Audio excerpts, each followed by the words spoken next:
एक बार की बात है, सर्दियों की ठंडी रात में बादशाह अकबर अपने दरबारी बिरबल के साथ टहलने निकले। चलते चलते दोनों एक नदी के किनारे पर पहुंचे। ठंड इतनी ज्यादा थी कि वे कांप रहे थे। तभी अकबर ने देखा कि एक गरीब आदमी नदी के पास पतली सी चादर ओढ़े खड़ा है। अकबर ने हैरानी से कहा, इतनी ठंड में यह आदमी बिना आग और गर्म कपड़ों के कैसे खड़ा रह सकता है? ये तो नामुमकिन है। बिरबल मुस्कुराते हुए बोले, महाराज, अगर मन में सच्ची इच्छा हो तो इंसान कुछ भी कर सकता है। अकबर ने कहा, अगर यह आदमी पूरी रात बिना आग के नदी में खड़ा रह सके तो मैं इसे इनाम दूंगा।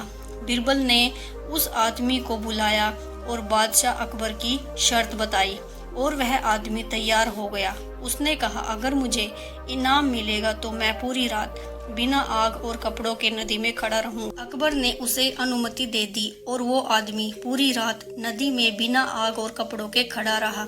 अगले दिन अकबर ने उस आदमी को दरबार में बुलाया और पूछा, इतनी ठंड में पूरी रात कैसे बिताई?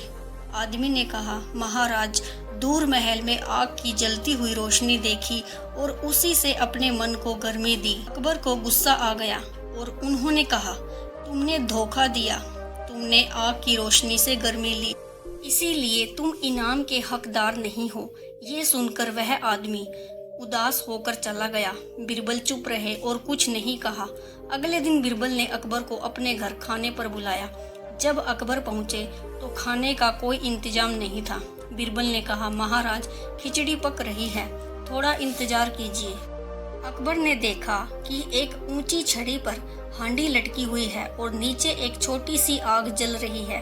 अकबर ने हैरानी से पूछा, बिरबल, इतनी ऊंचाई पर हांडी लटकाकर खिचड़ी कैसे पक सकती है? बिरबल मुस्कुराते हुए बोले, महाराज, जिस तरह उस आदमी ने दूर आग की रोशनी से खुद को ठंड से बचा लिया, ठीक उसी तरह यह खिचड़ी भी पक रही है। अकबर को अपनी गलती का एहसास हुआ। उन्होंने तुरंत उस गरीब आदमी को दरबार में बुलाया और ढेर सारा इनाम भी दिया।